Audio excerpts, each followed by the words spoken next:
So today is Wednesday, and we are having our interview with John Beattie, who is here from Dublin, and we're going to get started. So what I just asked John to do was to graphically give me an idea of what his sense of being here has been so far. So you can kind of see that he started from the baseline right here, and then went up, and then went down a little bit, and then proceeded to go back up. So that's what I'm going to talk to him, and I'm going to use this as a guide. So I asked people first about the anxiety they had before they came here. You know, what were you thinking about the program? What were you worried about? Yeah. I think before coming here, I mean, New York was just a distant place. I had no reference point, physical reference point to work with. It was all just conceptual in the head. So before coming here, it was an excited anxiety, and just about how I'm going to react when I get there, how big it's going to feel. Am I going to get lost? How many times am I get lost? Am I going to be able to get around okay? You meeting people who have been to New York from Dublin, fellow friends, and their interpretations of New York. They were giving me all the warnings, all the warning signs, talking about how busy it is and this kind of thing. And I got to tell you, during my time here, all that has been, I haven't experienced any of that. The warnings or the bad things. Give me an example of a warning. Watch your wallet. Just, crazy traffic, piles of people nudging, just normal street aggression. Mm-hmm, mm-hmm. And in comparison to what I experienced in Dublin and the amount of people in the city there, in the small space, I found walking through New York much easier, strangely easier, and less aggressive, and felt like less people, because Dublin is a much smaller city, mm-hmm. and they're all confined in a smaller space. There's a lot of people in there, and you have to work pretty hard to battle through the streets. So the streets here are much bigger, and I found it surprisingly easy to settle in and get into the rhythm of being in here. Biggest initial difference between New York and Dublin? Biggest initial difference, yeah. People or geography? Well, scale is one. It's the distance from A to B. Like Manhattan, that was interesting there's Manhattan, there's Queens, there's Brooklyn, and New Jersey. Staten Island, and which form, the five boroughs forming the whole of New York, right? Not New Jersey. Not New Jersey? Nope. No? New Jersey is its own entity, even though we deny that on occasion. Right, okay. So learning, those parts, and you have to cross the water or get a ferry, and so the scale of it is much, it's a huge difference. The people, the diversity, there's a lot of cultural diversity in Dublin, a lot of different ethnic backgrounds in the city, and it's more so over the last, say, 15 years flooded into Ireland and into the city. And so I'm quite used to seeing and being surrounded by all sorts of different cultures, backgrounds, ethnic backgrounds, so on and so forth. But it's just the languages, the characters here, that's very entertaining. Just I'm not going to do accents now, but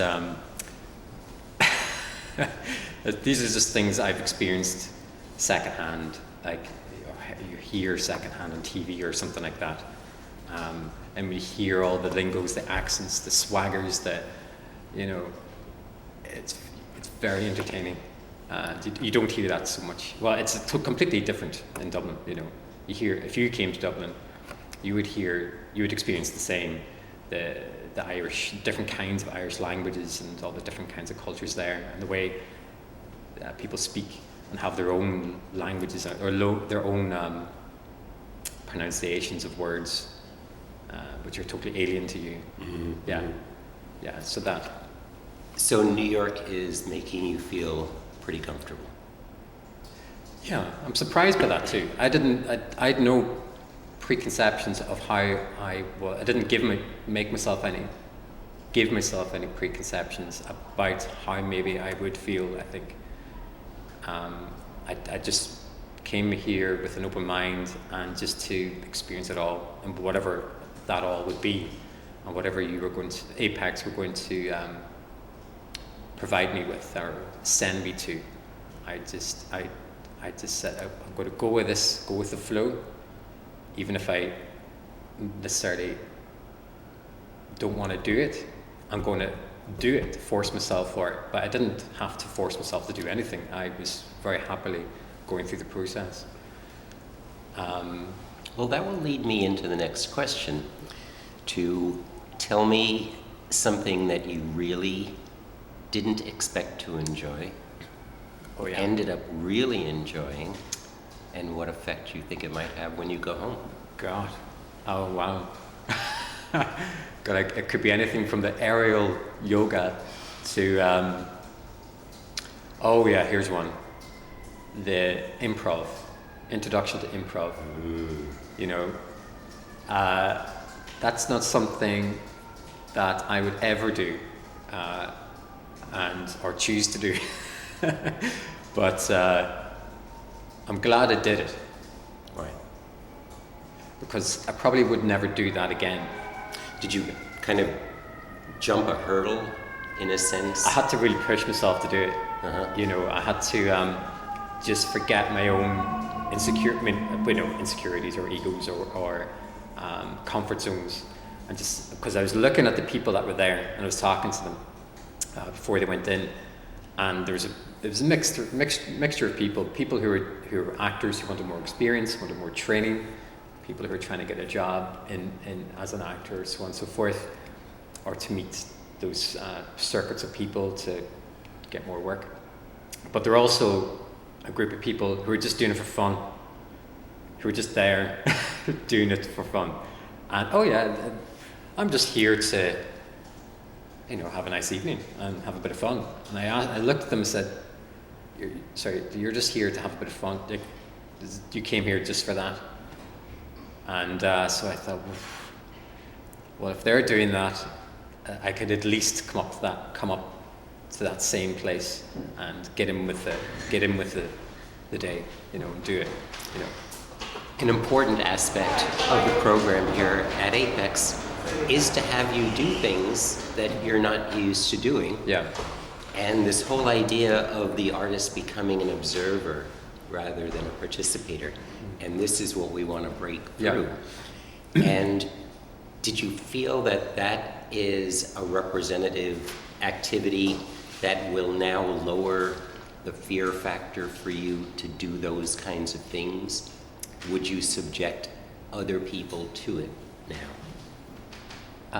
Do you mean if when you go home, would you say to somebody, you really should take an improv class? Yeah. I think, looking back over the time here and things I've done that I wouldn't normally do, and if I'm going back to Dublin or going back to Ireland or whatever, and pushing yourself out a little bit and participating in things, I would be more a guy. If I was talking to somebody or somebody was about to do the fellowship again, or if I was meeting somebody who was going to do the fellowship and they were like, oh man, I don't want to do that, I'd be like, you should really do this. You should really just get involved. You're here now. You're being offered these experiences. You should experience it all. Even if you come out away from it, you don't like it, you don't enjoy it. At least you know then you really don't enjoy it. But you will get something out of it. You know. So I hope to, when I go back, to continue to do that. You know, I hope to. Let's see. I don't know yet. Okay, so we'll check up on you. You've given me an example of something that you ended up getting a lot out of. Give me the other side of something that you went to and maybe it reinforced that you didn't like it, or for some reason it was just problematic.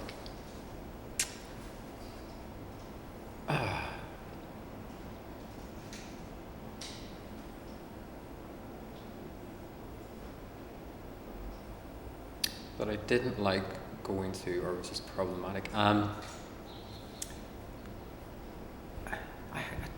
struggled to find one, actually. That's to Larissa's credit. She has done some good programming for you. I think that, there's no specific things that I can think of, and all the things I've done that I've come away with, and that anything's been a problem or that I didn't like doing or come away with going, oh, I hated that.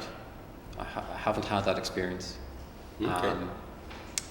Sometimes there's been hard work, you know, just getting from A to B to those events. Like a scheduled day might be very busy, and getting from A to B might be quite just hard work, just navigating it, and how to getting from A to B. And logistics of it, but I don't have any. I can't give you that right now. Okay. Give me an example of a person that you met with while you were here, that you had a particularly interesting conversation with and learned something. It's funny. I'm just curious. I met lots of people. Tell me about your experience with Tom Kiltner. Oh, he's the right. Yeah. Sorry. Yeah. Yeah. Because that's probably one of the more different ones for you in a way. That was completely, as a big contrast. I was very curious to meet somebody in Tom's position.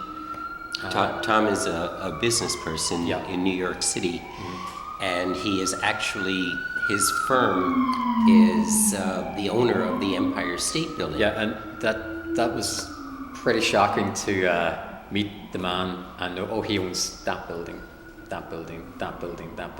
We had a fantastic conversation, and he was a very open man where we talked for about an hour and a half together about how I work, how he works. I with part of the schedule was going to some of these lectures and workshops about stocks, shares, and investing. So it kind of put some of those things in the context as well, meeting the man who brings all those together at a massive scale. And I can't even begin to think that he was only showing me part of what he does, talking a little bit of what he does. I mean, without going into the bigger detail. But I've never met anybody who has, in that high level business environment, and to get an insight into that. But we had a really interesting engagement because he showed me plans for I don't know if it's okay to talk about this, but it's plans for their new offices. And and I've been looking at how Google and Facebook designed offices in Dublin. They've all come down to the financial centre in Dublin. It's a financial district. And you can see into their offices. They're just there, and people working, and it's the whole open office plan. So he was showing me his plans for their new venture, their new where they're going to bring all the other buildings together into one. And we're having this discussion about this new Facebook Google open plan design, cool, kind of integrated, all the departments all there in one floor, side by side, and how maybe some people won't like that. The older guys, they want their private space, but they aren't allowed their private space. So we had this nice debate, this nice kind of exchange. So it was, it was very, very, that was an interesting meeting. That's one that stands out. Plus, I got the opportunity to go to the top of the Empire State Building. Did he give you a pass? He gave me his personal pass. Right. And he said to me, John, take that. Take this card and don't stop. You go straight to the top, bypass the queues, point it at security, and they will send you right up to the top floor. I think it's at the top of the Empire State Building in about 10 minutes. That was it. Straight to the top. And that was a real treat, yeah. Quite a metaphor for the meeting. Yeah, that was unexpected, unscheduled, unplanned, but it was just the kind of meeting we had. It just led to that. Yeah, so I was delighted with it. Yeah. The art world, we tend to have a sense of us and them, and a lot about this program is to break down that barrier between us and them, so that business people are not so alien, so that the idea of manipulating whatever money you're able to get to maybe make it be more beneficial for you. All of these ideas are things that the art world tends not to be so openly accepting about because of this us-them. Have you felt this wall of being an artist against the rest of the world break down at all or be reinforced? Yeah, I mean, how I've worked and operated myself, I guess, and it's the people I've worked around and with over the years too, and seen how it's maybe done over the years from the early stages to now. I have no problem if it's done in the right way, and if it's done with integrity. I have no problem talking to the head of whatever, the chief executive of whatever, the manager of whatever. But it's got to be a real reason why I'm talking to that person, and a real intention. We didn't give you one, though. That's true. Other than a schedule to fulfill. But I could see, I could feel that this experience of meeting somebody like Tom, what that represents is breaking down this, deconstructing this, demystifying this extreme high-powered business level. Myself, I'm kind of doing this up and down thing, but what it came down to is just getting to the person and talking at a level. Tom had a nice thing as well, a nice touch where he had a no tie policy, and he keeps the offices very modestly designed, or there's no big super expensive artworks on the wall, like all to show off their status. He's very much playing things down at a low key, and I could see that, and I could read that straight away. He's an unusual person in that he is as sensitive and nice as he is, but still on that economic level. Absolutely, where people often tend not to be vulnerable at all. Yeah, and so he immediately made you feel comfortable, immediately, and due to these kind of the environment that he set up. But I have been in situations not at that kind of level, but where it is an intimidating environment, and very, you've got 5 minutes to strike the deal, if you like, and I can come up to that. I'm quite good at that when I need to be. I'm quite sharp and just as direct and ruthless when I want to be, but it's got to be done in the right way, So but it was a good and satisfying meeting, though, it sounds. Yeah, absolutely. Yeah. I mean, having that, it feels like it can come. But I'm saying this now, but you could come back to New York and make a meeting with some head, CEO, whatever, and start these processes yourself if you wanted. It's not that scary or distant, or it's totally doable. There's got to be a reason for it. I will tell you that people are a lot nicer to our fellows Yeah. than people would normally experience in many situations. What is, I'll give you an easy one here. What is the weirdest situation you have found yourself in since coming? The weirdest one. It's like, wow, I did not expect to be here, and this is very weird. There has been many, but there's been many weird experiences, and one just comes straight to mind. Weird might be the wrong word, but culture shock was one. The Baptist church in Harlem. And to say that, going to Harlem and going to the Baptist church, that itself sounds quite interesting, you know. But that was, there was a lot going on there. I was there for 3 hours. You stayed on top, though. Yeah. Yeah. So you immediately came into the church, and you're guided and straight away up to the top, up to this kind of upper viewing area. Oh, to make you an observer tourist rather than participant. Yeah. Now I was kind of disappointed, but also a bit relieved, because I didn't, you know, the ground floor was for the locals. Yeah. And that's fair enough. That's Yeah, okay. yeah. I get, and that's for Well, the active folks. the real local people who come there every week, and there's obviously an attraction for people who want to experience this. Yeah. So put those people up there, and they can have a look. There's so much that went on at that service, and it's hard to put into words. There's so much that went on over those 3 hours, and that was intense. That was intense, but that's one of many. So we send you to things that are not art-based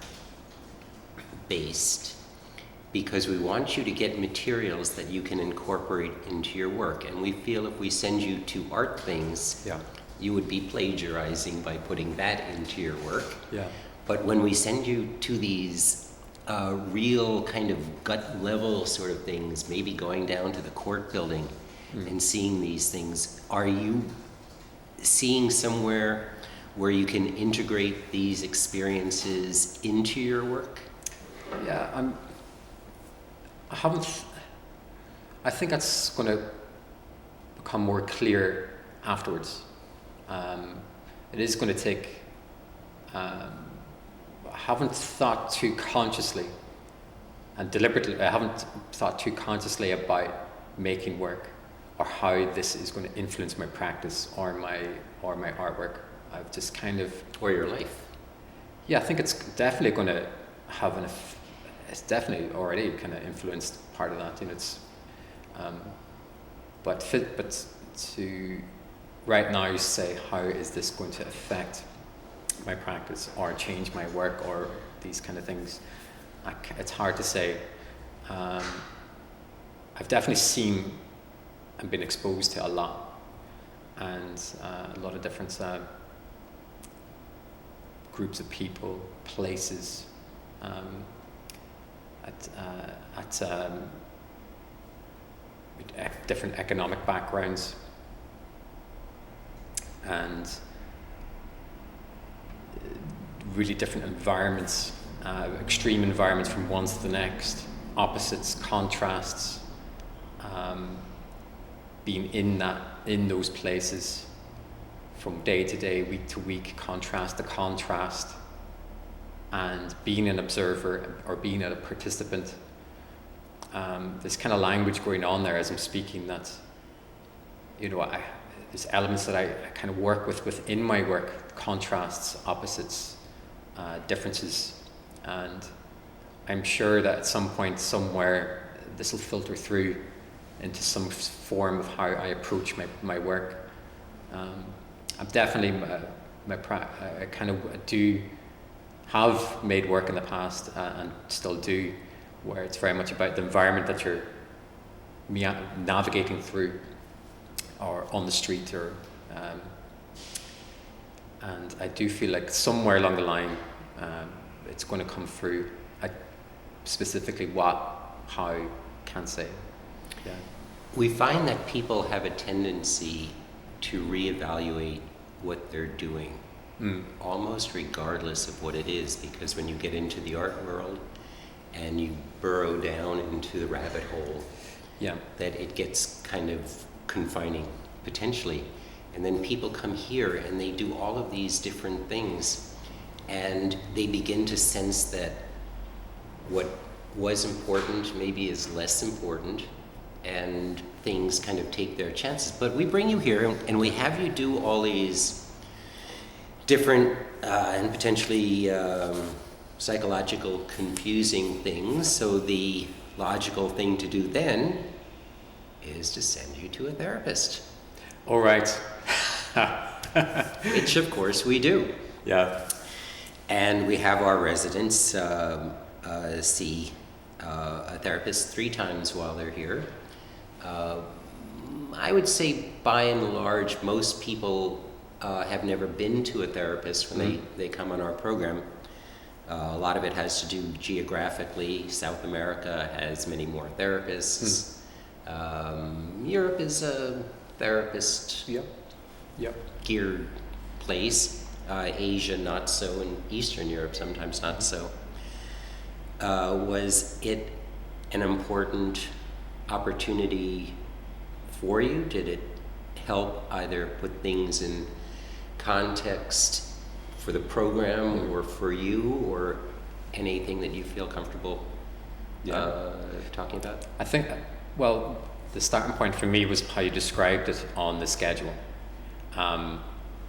Think of Woody Allen, and there was famous films, and and to experience that side of New York. It said on there, most New Yorkers go to a psychotherapist. Maybe not most, not but most, many. but many. And we don't have demographics. Yeah, and so that's kind of, this is a part of the flavor of the program, and to experience that too, just like going to see Tom or going to see that church experience in Harlem. Right.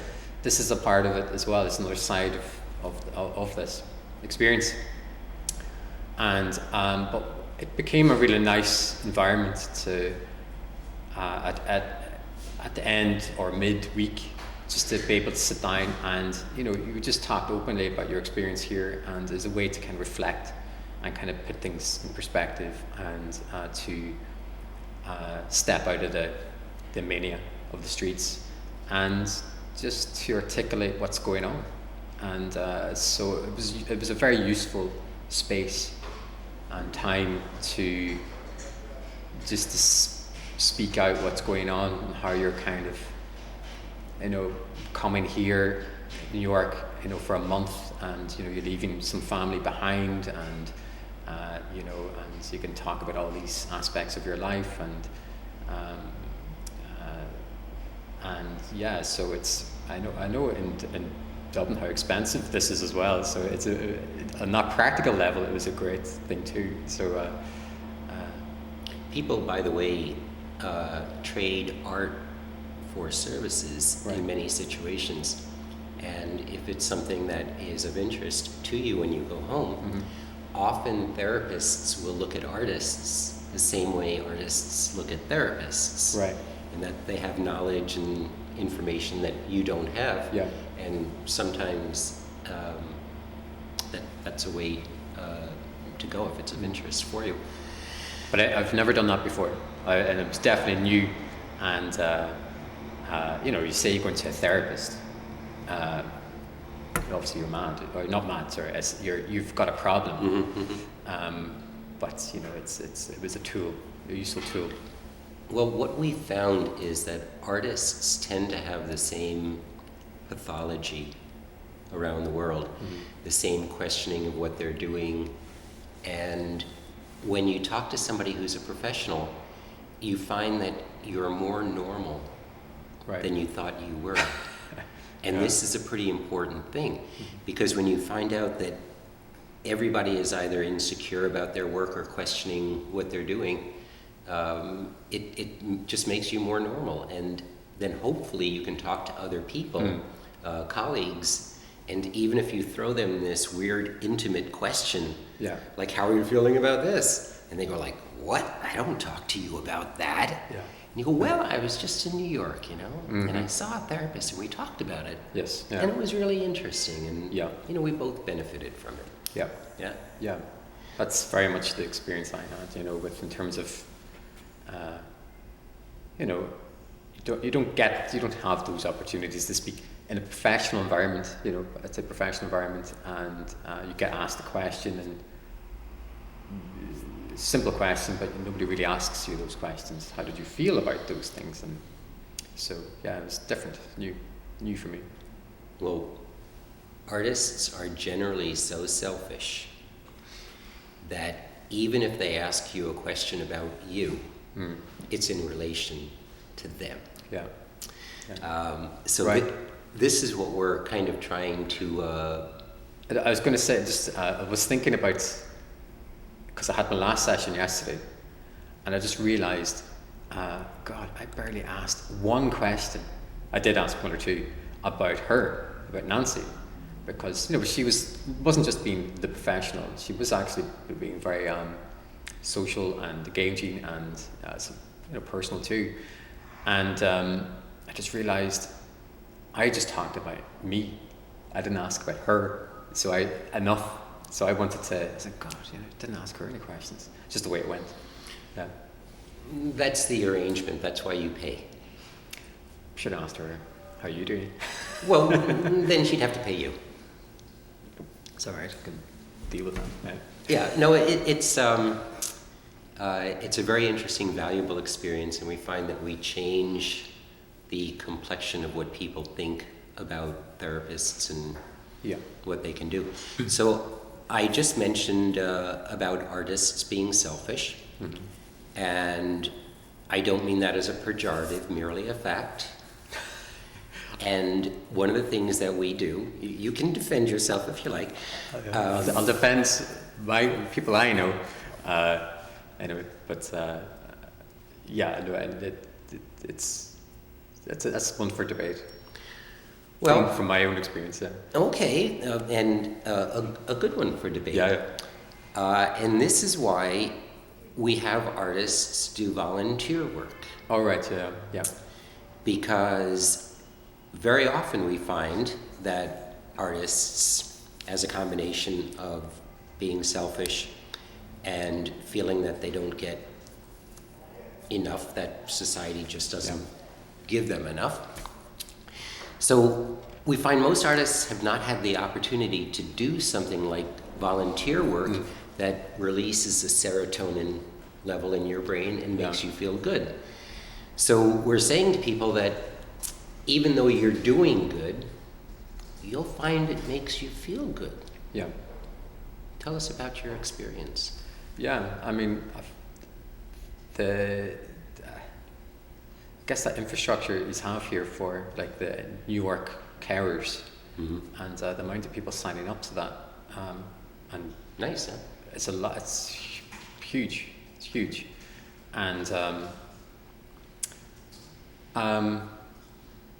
then to be signed up to some of the placements, like in schools and so on and so forth.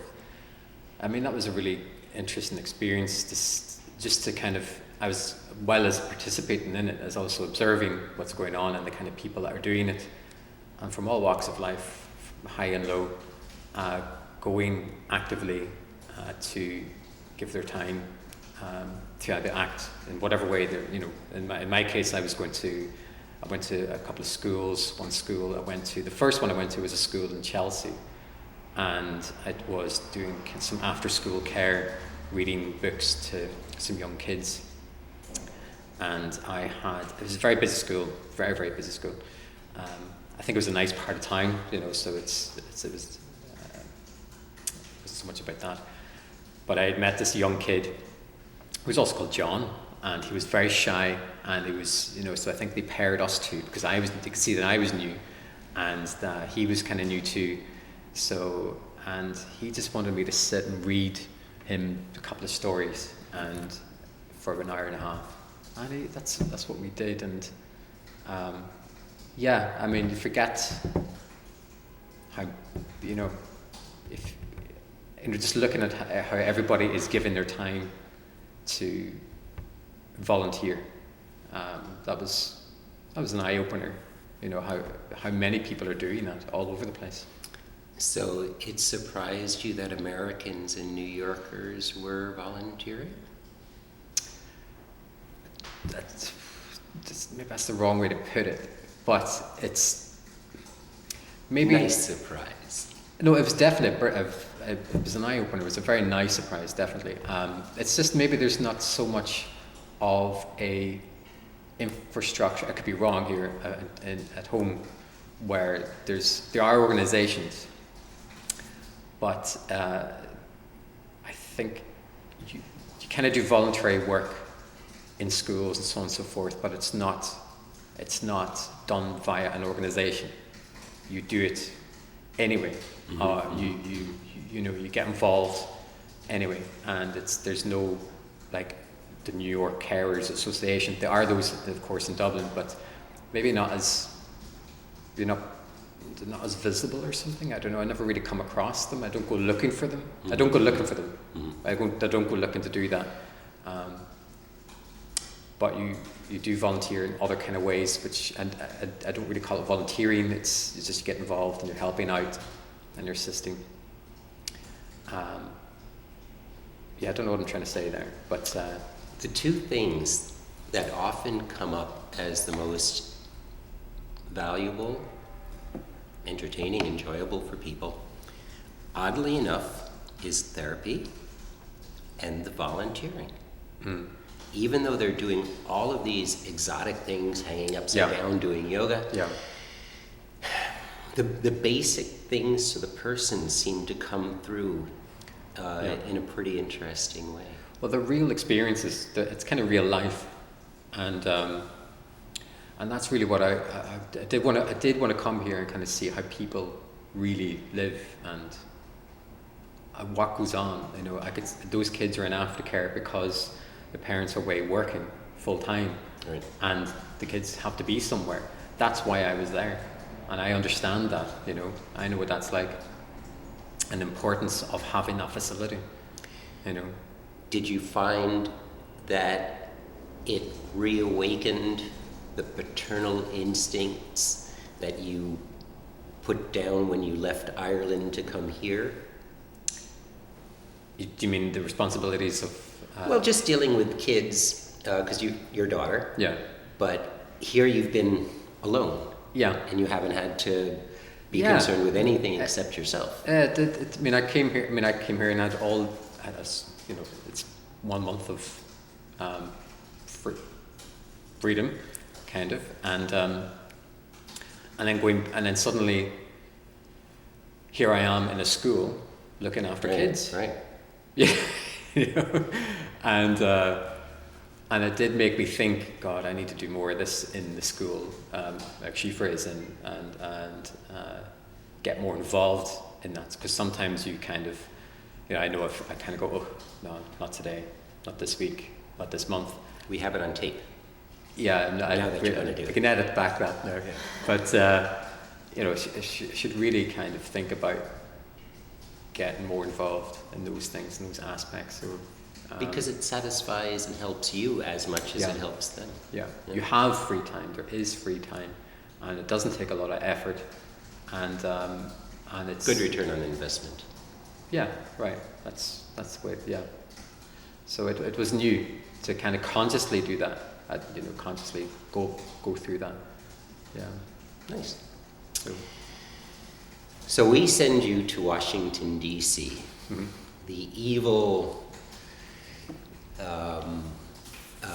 ground zero of the U.S. government. What do you think? Well, it was a brief visit I had. I was there for the night, and then the next day I'm back. Yeah, that's one that stays in my mind, as I have to get my head around that. There's a few things that came up in conversation with people. I kind of, I couldn't get it. But so I arrived and I met I was brought to what felt like quite a bohemian area of Washington, D.C., with some really nice people, very liberal people, and talking very liberal things. And I was very surprised. I felt I was going to come to the capital, Washington, D.C., where the president lives and so on and so forth.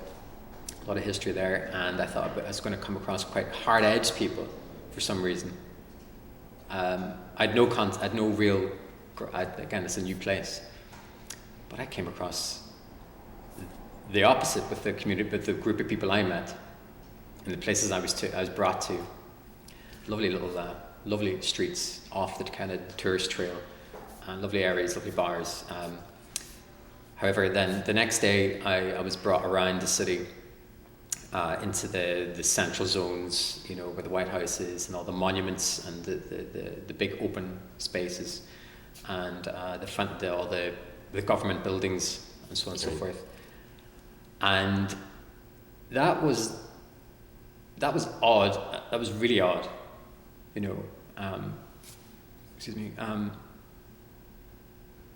Everything, the way it's laid out, and the scale of the buildings, and the grandeur of the buildings, and the style, and you're there as walking around in this in a big open space, and these monstrous buildings are there, and they're very clean, and everything just felt a little, extremely staged, and like a Monopoly board is the way I felt I was in. Interesting, yeah.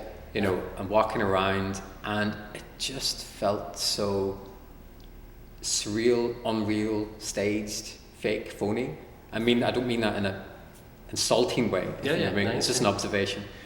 And then when you go up to one of these buildings, and which is a public building, one of them was, it wasn't that building, though. It was Capitol. I went to the Library of Congress, but it wasn't this one. It was some other. We're walking beside it, and you're looking up, and they are huge, and so grand and intimidating as well in some way too. And you feel so small. And I asked Casey, is this designed like this? Is this deliberate to make you feel much smaller in the capital city? And here is the government buildings, and is that deliberate? Because so that was weird. What did he say? I can't remember, actually. Okay. I don't think he went further. Your impression was more important than his answer. Yeah. So again, extremes going on from the bohemian liberal space I was in that evening to this kind of, again, high-powered environment, but just something didn't feel right. Didn't quite enjoy that space, that area. Interesting. And then go into another part of town, which is the Harlem of Washington, where the Anacostia, I can't remember the name of the museum, Anacostia Museum or Anacostia something center, where there was a performance going on, and it was in an area where it was.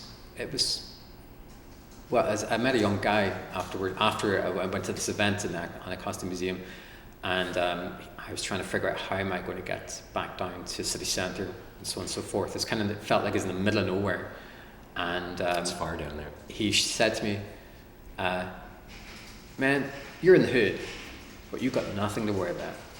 I'm going to show you around." And I was like, "Great, all right." So You just met him on the street? I met him on the street, yeah. And I just asked him, how do I get back to, can you tell me how to get back to city centre?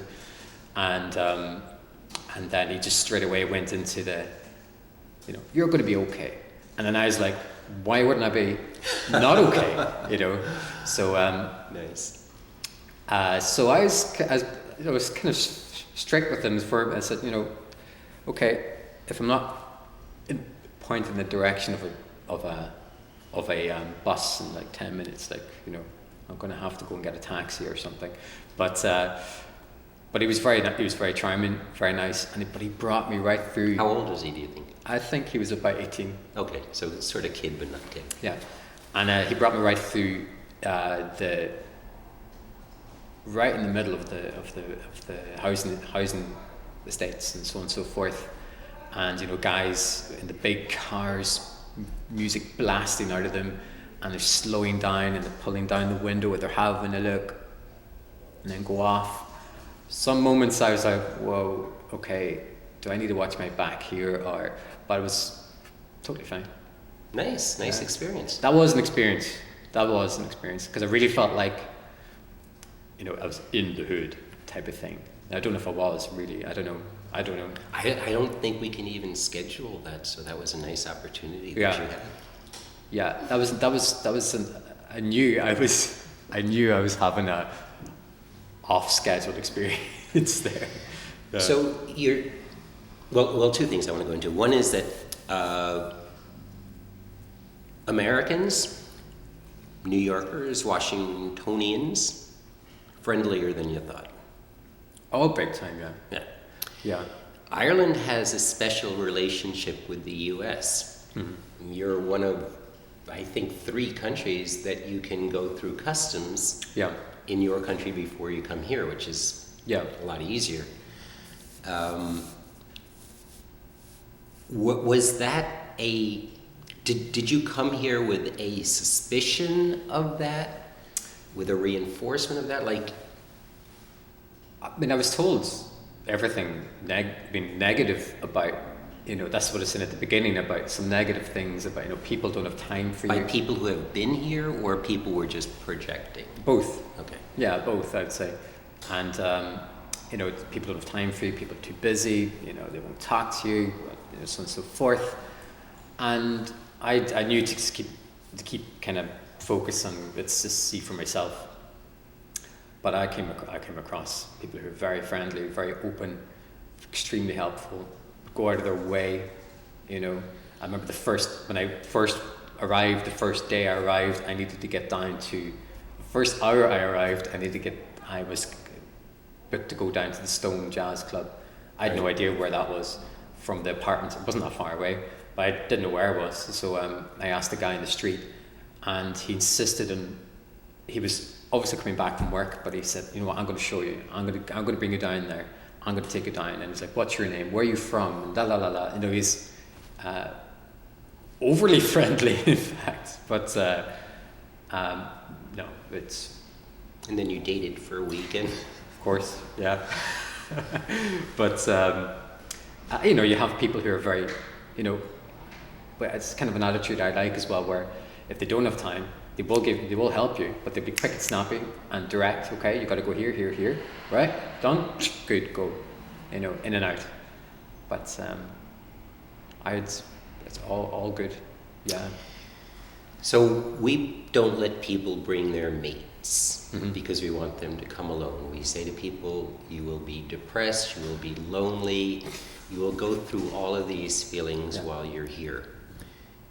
But there's something about spending a month alone, navigating your time, being in control, that generally gives you a pretty good feeling. Yeah, I mean, I had a very positive experience here. I didn't. Yeah, there was moments when, particularly when you're settled here and felt very settled, and you wanted to maybe meet up with some people and all the rest, and social, or like it was Easter time, and it's very much a family time, right? So, but I never had I can't say I had a downtime, but what I did do was I gave myself, when it was very busy, I gave myself downtime, switch off. Like, that's what I did. So if there was a time when I was exhausted or whatever, I didn't try and get out there. I just sat down, or I went, took a break, or I used it. I used those times to take the downtime, because you need to. You have to, or else you're going to be exhausted. So your journal has been good. Have you enjoyed that? Is that a normal thing for you to do? No, not at all. So I've never done a blog. I'm not an online blogger person, and that, you know, what has been a challenge, that has been a challenge, to maintain a live blog, which is public profile. I do a little bit of Facebook, that's about it. So I had to push myself to do that. But I used it like my own personal log, like a logbook. You know, it wasn't like a personal diary. I don't think I'd ever do that live online. We'll have the next resident do that. That'd be cruel, but you probably like that. But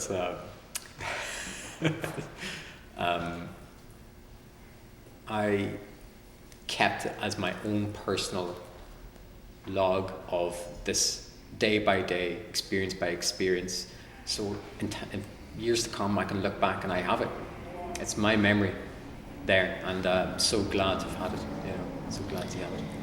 So we will ask you in 1 month, 3 months, 6 months, and a year, what the effect has been, what you've been thinking about since you've been here. And sounds like you've had a very positive, productive experience. It's hard to put into words, but incredible time. Well, you've been a great resident, great fellow. Yeah. And it's been a pleasure. It's as I said, it's hard to put into words, but it's been an amazing experience for me in so many ways.